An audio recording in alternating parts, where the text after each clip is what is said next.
haddii aad muuqaalkan furtay runtii waan hubaa in aad doonaysid in aad xog fiican ka ogaatid sida imtixaanka loo diyaariyo in aad noqotid ardayga kaalinta koowaad gala ama imtixaanka aad natiijo fiican keentid runtii ma ahan wax adag laakiin keliya waxay u baahan tahay in aad adeegsatid xeelado iyo siro lagu talagalay in imtixaanka lagu diyaariyo si heer sare ah si markaad imtixaanka gashidna aad u noqotid ardayga koowaad ama aad natiijo fiican u keentid haddaba qodobka koowaad hadduu ilaahay ma rabo inaan muuqaalkan kugula wadaago ama sirta koowaad waxa ay noqonaysaa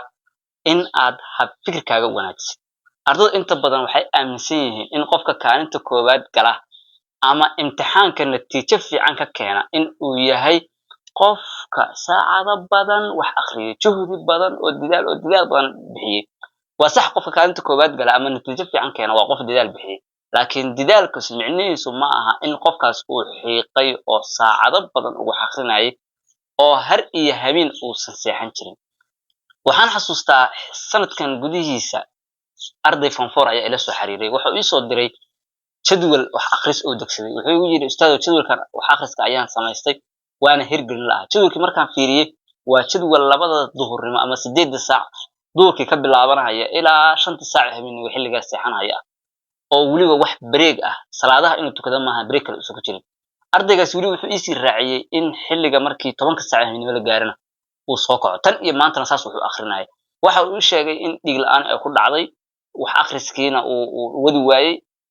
wixii markii macallimiinta ay su'aalo weydiiyaan ama imtixaanka uu dacweyno garana wixii uu san garanayn haddaba waa sababka aad imtixaanka ugu dhici kartid ama aad dhibcad badan ku weyn kartid waxa kamid ah fikirkaaga qaldan ogo waqti badan oo aad wax akhrisaa kama dhigna in aad aqoon badan heshay kaliya waxa loo baahan yahay in aad maalintii saacado nadiif ah wax akhrisid tusaale ahaan nadiif waxaan ka wadaa 2 saacadood 3 saacadood ugu badnaan ilaa 4 saacadood oo kaliya aad ku foogan tahay wax akhriska oo aadan hawlo kale iyo waxaas ku mashquulsanayn ayaad u baahan tahay inaad wax akhrisid oo waliba xilligaasna intaas aad joogtaysid ha fikirkaagu waa in uu noqdaa ha fikir wanaagsan waxyaabaha ardayda ha fikirkooda qalda xilligan oo waxa kamid ah in ay arday kala isbarbar dhigaan in uu yiraahdo hebel baa wax iga akhris badan hebel baa intaas oo buug diyaariyay anigu wali wax ma diyaarin xilligan waxaas looma baahna markaad casharka diyaarinaysid number 1 waa in ha fikirkaagu uu hagaagsan yahay waa in aad walwalka iyo walbahaarka imtixaanka aad ka qabtid aad dhinac iska dhigtaa waa inaad noqotaa arday ku faraxsan oo raba haddii ilaahay idmo inuu noqdo ardayga koowaad ama arday natiijo fiican keena qodobka labaad waxa uu noqonayaa ama sirta labaad ee aad imtixaanka diyaarintiisa aad u adeegsanayso waxay noqonaysaa in aad adeegsatid xeerka Parkinson xeerka Parkinson waxa uu sheegayaa haddii aad rabtid in aad shaqo qabatid shaqadaas waa inaad u cayintaa waqti yar tusaale ahaan waxaad rabtaa in aad ka shaqaysid exercise-ka maadada chemistry ayaa rabtaa ka shaqaysid haddii aad tiraadid marka maanta waxaan ka shaqaynayaa exercise-ka maadada chemistry-ga maadadaas exercise-ka ka shaqayn lahayd waxa siisay waqti dheer ayaa siisay 12 saacadood ayaa chance u haysataa in aad maadadaas ka shaqaysid exercise-keeda haddaba boqolkiiba boqol xeerkan wuxuu sheegayaa in exercise-kaas aad ka shaqayn doonin sababku waa maxay sababta dhibaatada waxa weeye waqtiga faraha badan ee aad siisay chance-ka faraha badan ee noloshadaada aad siisay maxaa la samaynayaa waxaa la rabaa inaad tiraadid maada heblaayo ayaan akhrinayaa ama exercise hebel ayaan ka shaqaynayaa 2 saacadood gudahood haddaba ogow haddii 2 saacadood aad ku dhammayn weysid dabadeed waqti waa heli kartaa oo dib waad kaga darsan kartaa waqtiga aragtid nus saac ha ahaado 1 saac ha ahaado intii kale kugu filan dhamaystir ah waad ku darsan kartaa laakiin haddii waqtigii ka dhamaado dib waqti u meeli kartaa waa meeshaas waa muhiim in ardaydu fahmaan farqigu waxa weeye waqti dib looma kasban karo oo tusaale ahaan 1 saac ka hor oo na soo dhaafay anaga dib u meeli karno shaqadii 1 saacna la ka rabay inaan qabano haddii 1 saacna soo dhaafo u dhamaado 1 saac dib uma soo celin karno laakiin haddii anagoo haysana 3 saacadood aan iraahdo shaqadan waa inaad ku qabtaa 1 saac iyo bar wali waqti kale ayaan haysanaa oo haddii aan ku qaban weyno aan ku darsan karno marka xeerkan wuxuu sharaxayaa in waqti go'an aad marka hore nafsadaada siisid oo waqtiga aadan isku ballaarin in aad tiraadid maadadan waxaan maanta akhrinayaa 2 saacadood inaad dhihin waxaan rabaa maanta inaan maada heblaayo akhriyo berri waxaan rabaa inaan maada heblaayo akhriyo maxaa la yiraahdaa xilligii ardada aan ahayn oo imtixaanka la jiro waxaan arki jirnay ardayda inta isku yimaadaan koox maanta aan koox hebel imtixaanka soo diyaarsan in maanta oo dhan la sheekeeyo oo waqtigii markii la isku yimaado ciyaaro la galo sheekooyinka la galo haddana waqtigii halkaas uu ku dhammaado marka ka faa'iidayso xeerkan barkarislo baa la yiraahdaa ardaygii fahma waa sir uu ardayda kale dheeryahay qodobkeena saddexaad in aad isweydiisid sidee how I prepare this how I read sidee wax u diyaariyaa su'aalaha isweydiinaysaa waxa waaye sidee wax u akhriyaa farsamo noocee ayaa adeegsadaa dabcan haddii aad rabtid inaad wax akhrisid oo maanta aad rabtid imtixaanka diyaarisid haddaad saa usoo socotid buugaa isa kala furatid balaa haddana soo rogtid balaa soo rogtid balaa waxaas wax diyaarin ma noqonayaan sababta arday badan ay imtixaanka natiijo fiican uga keeni waayeen waxa weeye isma weydiiyaan sidee ayaan imtixaanka u diyaariyaa farsamo noocee ah ayaan isticmaalaa farsamo midda ugu fiican ee la isticmaalo ayaan rabaa haddii ilaahay inaan kula wadaaga taasoo ah waxa la yidhaahdo active recall micnaheedu waxa waaye in aad diyaarisid maado kasta imtixaanaadkii hore loo galay tusaale ahaan waxaa tahay arday raba in uu imtixaanka form 4ka sanadkan u fariisto ama arday 8aadka raba inuu fariistaa tahay maxaa lagaaga baahan yahay marka inaad maado kasta xilliga aad akhrin lahayd oo ayada inta kala furtid aad akhrin lahayd maanta oo dhan ku dhex jiri lahayd in aad inta badan diiradda saartid oo maadada in la akhriyo waa la rabaa ku dhihi maayo maadada dhan iska tuur waxbaa fiirin ku dhahayo laakiin maadadii adoo akhrinaya inaad inta badan waqtigaaga aad gelisid maadadan imtixaanaadkii hore looga diyaariyey imtixaankii 2023 la qaaday kii 2022 la qaaday kii 2021 la qaaday kii 2020 la qaaday kii 2019 la qaaday waxaasoo dhan dabadeed markaad diyaarisid waxaa qasab noqon doona in imtixaanaadkaas aad diyaarisay su'aalihiisii qayb ka mid arki doontid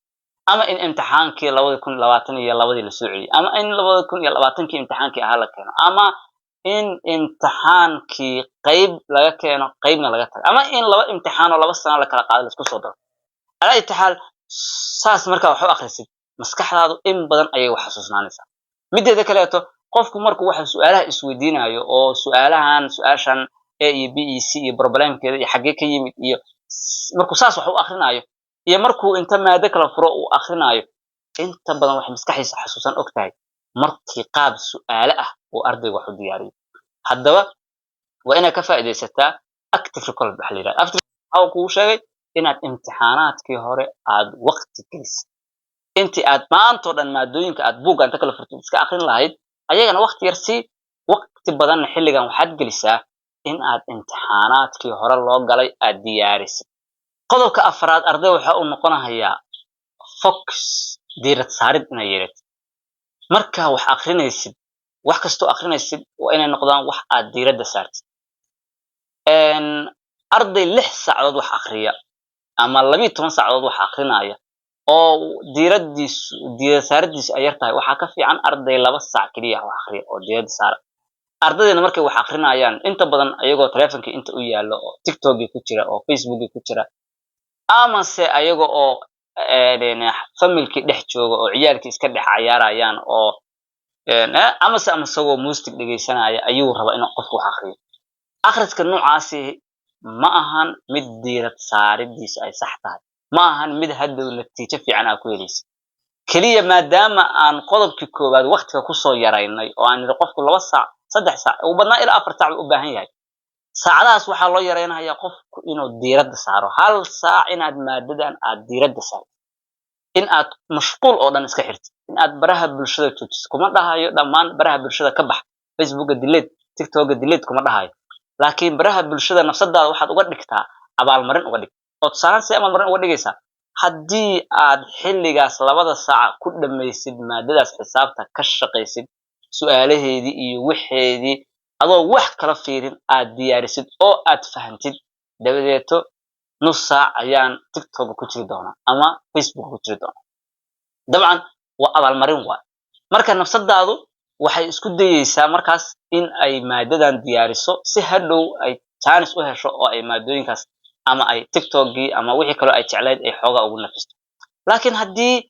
aad maadadiina gashid tiktokgiina gashid wax micno ah ma keenaysa akhris diirad la'aan ah oo iska soo buugga iska fur inta musiga kaaga daaraado inta tiktok ka jir inta telefonka halow ka dheh akhriska noocaasi waa sheeko waa bilaa micno darro wax micno ah kama keenaysa waxaa loo baahan yahay waqti yar iyo in aad diiradda si fiican u saartid waxa aad akhrinaysa xilliyada ugu muhiimsan ee qofku uu diiradda wax saari karo oo ay iska yar yihiin waxyaabahan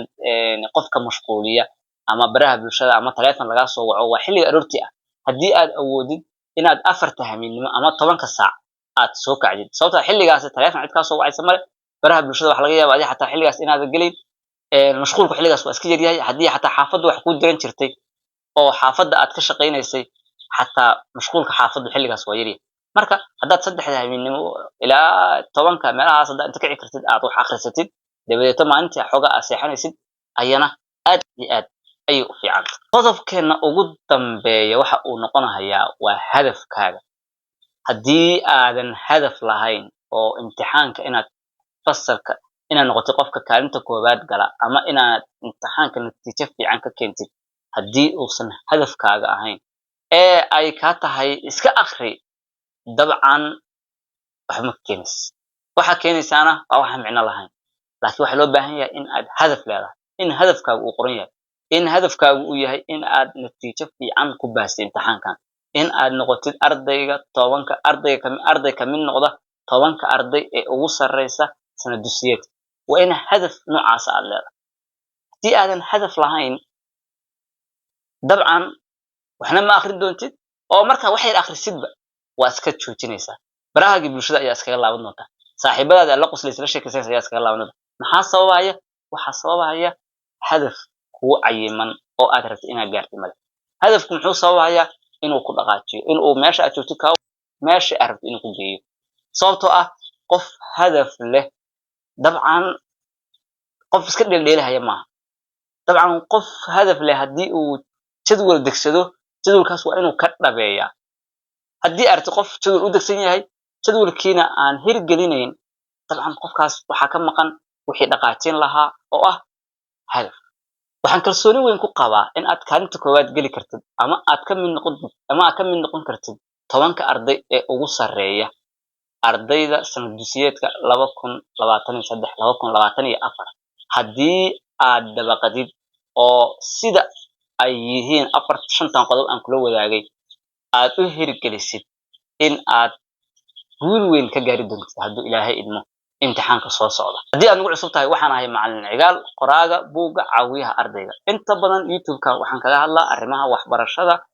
iyo horumarinta shakhsiga haddii aad u baahan tahay muuqaalo kale oo ku saabsan imtixaanaadka iyo sida imtixaanaadka loo galo waxaad gelaysaa youtube-kayga waxaad tegaysaa qaybta playlistiga waxaad ku dhufanaysaa meesha ay ku qoran tahay imtixaan waxaad ku arki doontaa muuqaalo hore oo tiro badan oo aan ka diyaariyey sida imtixaanaadka loo galo iyo sida imtixaanaadka loo diyaariyo iyo wax kasta oo ku saabsan imtixaanaadka ilaa muuqaalka xiga asalaamu calaykum waraxmatullahi taala wabarakatu